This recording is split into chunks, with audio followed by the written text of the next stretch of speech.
You're standing in the shower. The water goes cold for half a second, and before you even consciously register it, every hair on your arms stands straight up. Tiny bumps rise across your skin like you just got recruited into an army of microscopic soldiers. You didn't ask your body to do this. You didn't think about it. It just happened. And here's the part that should bother you a little. You don't have enough hair for this to matter. Not anymore. So why is your body still doing it?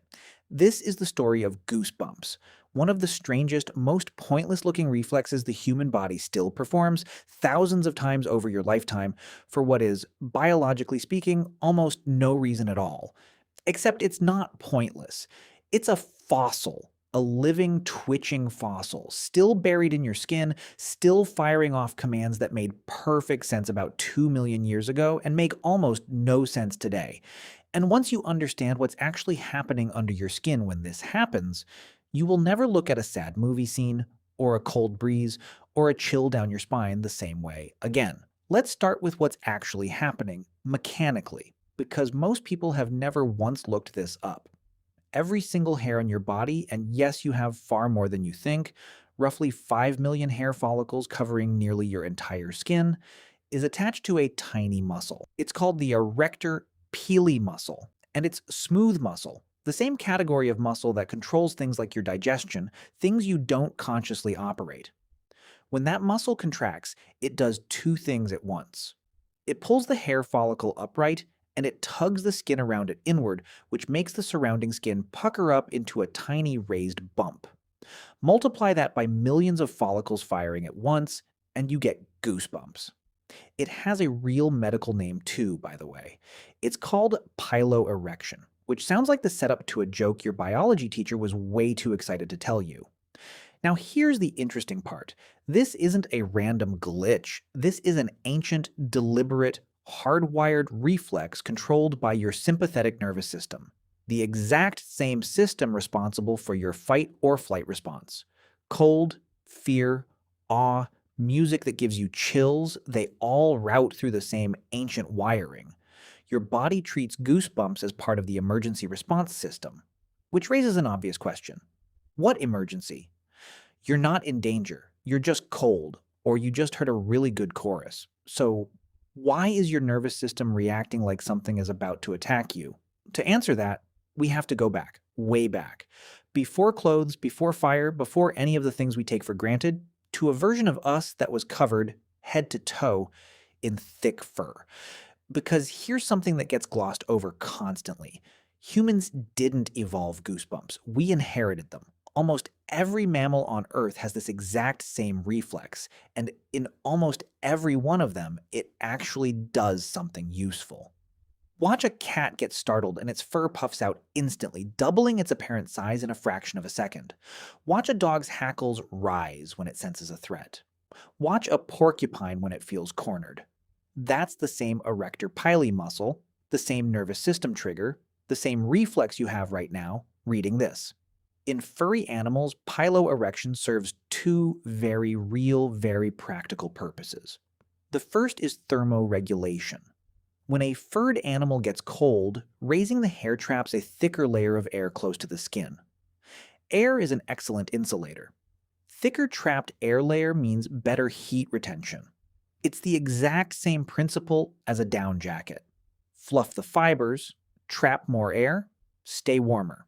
For an animal with a full coat of fur, this is a legitimately effective way to survive a cold night. The second purpose is intimidation and communication. Fluffed up fur makes an animal look bigger, more dangerous, more threatening, at exactly the moment its brain has decided there might be a predator nearby or a rival or something worth being cautious about. A cat that looks twice its size might convince a threat to reconsider. A wolf with raised hackles is broadcasting a warning without making a single sound. This is a survival tool. It costs nothing, it happens in milliseconds, and for millions of years across countless mammal species, it worked. So somewhere in our own evolutionary past, our ancestors had this exact same setup, and it actually did something? We know this because of the same fur we talked about before we lost it. Go back roughly 2 to 3 million years to early hominins covered in thick body hair, living through cold nights on the African savanna, occasionally running into predators considerably larger and considerably more interested in eating them than negotiating. For them, goosebumps meant something. Cold night, fur rises, warmth is retained, predator appears, fur rises, body looks bigger, maybe the threat backs off. It was functional. It was earning its keep. And then we lost the fur. We've talked about this before on this channel when we covered why ancient humans started wearing clothes. Somewhere between 1 and 2 million years ago, our ancestors began shedding the vast majority of their body hair, likely as a side effect of moving into open grasslands, running long distances to hunt, and needing an efficient way to release heat instead of trapping it. We traded fur for roughly 2 to 4 million sweat glands, an upgrade that made us some of the most efficient endurance runners on the entire planet. Brilliant trade for running. Absolutely catastrophic trade for the goosebumps reflex, which nobody bothered to update. Because here's the thing, evolution almost never does. It almost never deletes something cleanly. Evolution doesn't redesign systems from scratch. It bolts new features onto old ones and leaves the old wiring in place, even when the original purpose is gone. Your appendix is a leftover from a digestive system built for a diet we no longer eat. Your tailbone is a leftover from a tail we no longer have. And the arrector pili reflex, the entire goosebumps system, is a leftover from a coat of fur we no longer wear. The muscles are still there, the nerves are still wired, the command still fires, cold or fear, pull the hairs upright, puff up the fur. Except there's no fur left to puff. So instead of trapping heat or looking bigger, you just get a temporary field of tiny useless bumps on your arms, doing, biologically speaking, almost nothing. This is what scientists call a vestigial reflex. Not a vestigial organ, which is a physical structure that's shrunk or lost its function, but a vestigial behavior, a reflex that continues to fire long after the environment that made it useful has disappeared. Your body is still running software that was written for hardware you don't have anymore. But this is where the story gets genuinely strange, because goosebumps didn't stay confined to cold and physical fear. Somewhere along the way, they picked up an entirely new trigger, one that has nothing to do with temperature or predators at all: emotion. Ask almost anyone and they'll tell you they've felt goosebumps during a piece of music, a scene in a movie, a moment of unexpected beauty, a story that hits just right. Researchers actually have a specific term for this: frisson, borrowed from French meaning a shiver or thrill. Studies using brain imaging have found that this emotional variant of goosebumps activates regions of the brain associated with reward and pleasure, the same dopamine pathways triggered by food or connection or anticipation. In other words, a chill down your spine during a key change in a song and a rush of dopamine from something genuinely rewarding are, neurologically, close cousins. So why would an ancient defensive reflex built for cold and predators get hijacked by music and emotion? The honest answer is nobody knows for certain. But the leading theory is fascinating. The sympathetic nervous system doesn't have a separate switch for every type of arousal. Fear, cold, awe, intense emotional connection, they all activate overlapping circuitry, because at a biological level, arousal is arousal. Your body's ancient alarm system for physical threats got repurposed almost accidentally into an alarm system for emotional significance. When something matters intensely, when it's beautiful, or moving, or unexpected in a way that feels important, your nervous system fires the same ancient switch it always did. Cold or threat detected, prepare the body. Except now what's been detected isn't a leopard in the grass, it's a perfectly timed orchestral swell, or a friend saying exactly the right thing at exactly the right moment. There's a reasonable evolutionary argument for why this repurposing might have actually stuck around rather than fading out. Moments that trigger frisson tend to be moments of high social or emotional significance: communal singing, storytelling, ritual, connection, exactly the kinds of experiences that, as we've discussed before on this channel, built trust and cohesion in early human groups. If an ancient reflex system happened to get slightly recruited to mark these moments as significant, to make them feel more intense, more memorable, that's not necessarily useless.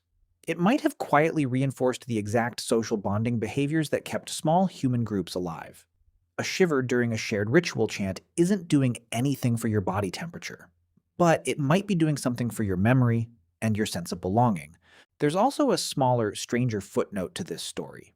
Some researchers have proposed a connection between frisson and something called the openness personality trait, one of the 5 major personality dimensions psychologists use to describe human temperament. People who score higher in openness to experience, meaning curiosity, imagination, emotional sensitivity to art and ideas, appear statistically more likely to report frequent chills from music. Meanwhile, not everyone experiences frisson at all. Some studies suggest as much as half the population rarely or never gets goosebumps from music, while for others it happens constantly, almost predictably at the exact same moment in the exact same song, every single time they hear it. Your nervous system's ancient leopard alarm has, for some people, become an incredibly precise music critic. Let's bring this back to where we started, standing in that cold shower, watching your arms turn to goose flesh over nothing. What you're witnessing in that moment is an unbroken chain of biological instruction running from a furred ancestor on the African savanna through millions of years of evolution, past the moment we lost our fur, past the invention of clothing and fire and shelter that made the original function obsolete, all the way to you, right now, feeling a completely useless chill because the water got a few degrees colder.